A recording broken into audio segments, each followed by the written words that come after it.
When Benjamin Franklin exited the Constitutional Convention, he was asked by a woman, "Sir, what have you given us?" His immediate response was, "A republic, ma'am, if you can keep it." Yet most Americans today have been persuaded that our nation's governmental system is a democracy and not a republic.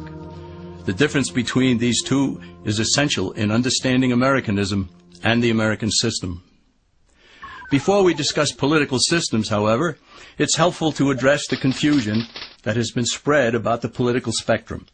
Many have been led to believe that the political spectrum places groups such as communists on the far left, fascists or dictators on the far right, and political moderates or centrists in the middle. However, a more accurate political spectrum will show government having zero power on the far right to having 100% power on the far left. At the extreme right, there is no government. The extreme left features total government under such labels as communism, socialism, Nazism, fascism, princes, potentates, dictators, kings, any form of total government. Those who claim that Nazis and fascists are right-wing never define their terms. This amounts to spreading confusion. Toward the middle of the political spectrum can be found the type of government limited to its proper role of protecting the rights of the people. That's where the Constitution of the United States is. Those who advocate such a form of government are really constitutional moderates. So let's analyze the basic forms of government. They are monarchy or dictatorship ruled by one, oligarchy ruled by a few, democracy ruled by a majority, republic ruled by law, and anarchy, which is ruled by no one. In discussing these five, we'll see that they can be narrowed down to even fewer.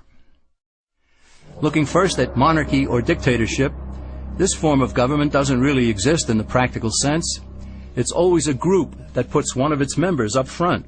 A king has his council of nobles or earls, and every dictator has his bureaucrats or commissars, the men behind the scenes. This isn't ruled by one, even though one person may be the visible leader. It's ruled by a group. So let's eliminate monarchy, dictatorship, because it never truly exists. Oligarchy, which is ruled by a group, is the most common form of government in all history. And it is the most common form of government today.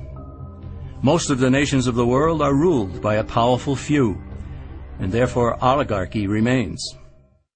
At the other end, we find anarchy, which means without government. Some people have looked over history and found that many of its worst crimes were committed by governments. So they decided that having no government might be a good idea. But this is a mistake, because as the ancient Greeks stated, without law there can be no freedom. Our founding fathers agreed and held that some amount of government is a necessary force in any civilized, orderly society. In a state of anarchy, however, everyone has to guard life, liberty, and property, and the lives of family members. Everyone must be armed, and movement is severely restricted because one's property has to be protected at all times. Civilized people have always hired someone to do the guarding, a sheriff, a police force, or some branch of government. Once law enforcement was in place, the people were freer. They could leave their property, work in the fields, and so on. In short, the proper amount of government makes everyone freer. There are some who advocate anarchy, however, not because they want no government, but because they don't like what they have. They use anarchy as a tool for revolutionary change. The condition of anarchy is very much like a vacuum where something rushes in to fill it. These calculating anarchists work to break down the existing government with rioting, killing, looting, and terrorism. Tragically, the people living in such chaos often go to those best able to put an end to it and beg them to take over and restore order. And who is best able to put an end to the chaos? The very people who started it. The anarchists who created the problem then create a government run by them, an oligarchy, where they have total power. This is exactly what happened in Russia that led to Lenin taking total power, and in Germany where Hitler's brown shirts created the chaos that brought him to power.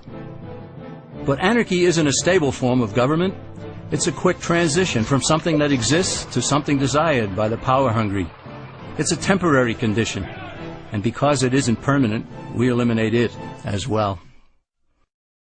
The word democracy comes from two Greek words, demos, meaning people, and kratein, meaning to rule. Democracy, therefore, means the rule of the people, majority rule. This, of course, sounds good, but suppose the majority decides to take away one's home, or business, or children. Obviously, there has to be a limit. The flaw in democracy is that the majority isn't restrained. If more than half the people can be persuaded to want something in a democracy, they rule. What about republic?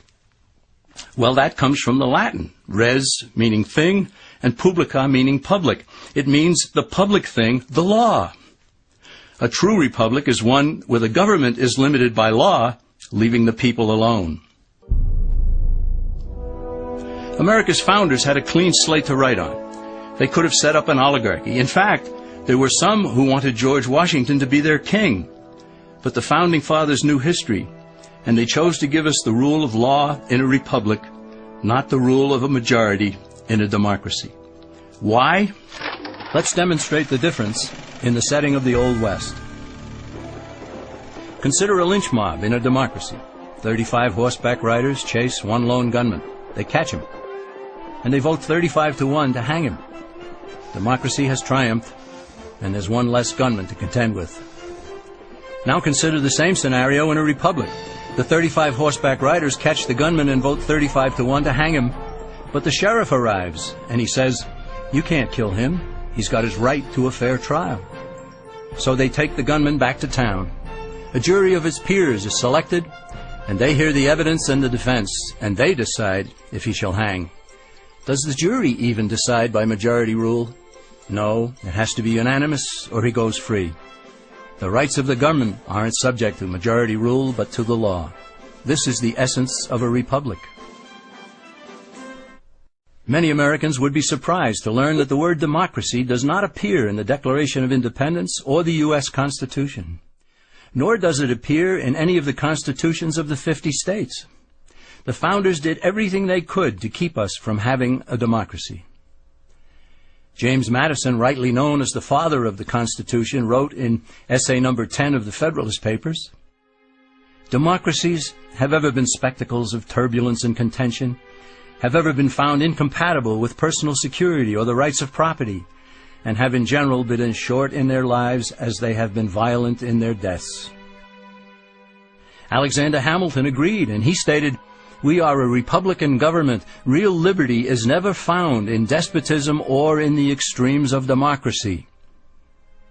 Samuel Adams, a signer of the Declaration of Independence, stated, "Democracy never lasts long. It soon wastes, exhausts, and murders itself." The founders had good reason to look upon democracy with contempt, because they knew that the democracies in the early Greek city-states produced some of the wildest excesses of government imaginable. In every case, they ended up with mob rule, then anarchy, and finally tyranny under an oligarchy. During that period in Greece, there was a man named Solon, who urged creation of a fixed body of law not subject to majority whims.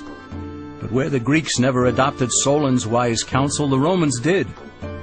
Based on what they knew of Solon's laws, they created the 12 tables of the Roman law, and in effect built a republic that limited government power and left the people alone.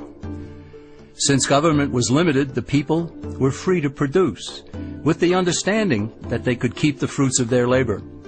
In time, Rome became wealthy and the envy of the world. In the midst of plenty, however, the Roman people forgot what freedom entailed. They forgot that the essence of freedom is the proper limitation of government. When government power grows, people freedom recedes. Once the Romans dropped their guard, power-seeking politicians began to exceed the powers granted them in the Roman Constitution. Some learned that they could elect politicians who would use government power to take property from some and give it to others.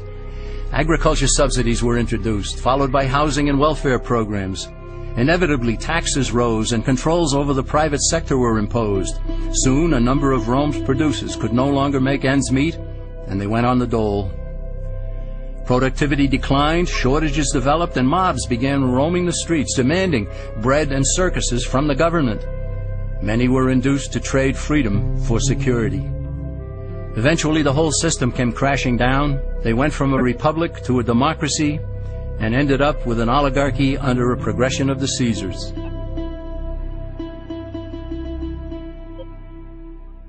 Thus, democracy itself is not a stable form of government. Instead, it is the gradual transition from limited government to the unlimited rule of an oligarchy. Knowing this, we as Americans are ultimately left with only two choices. We can keep our republic, as Franklin put it, or we will inevitably end up with an oligarchy, a tyranny of the elite.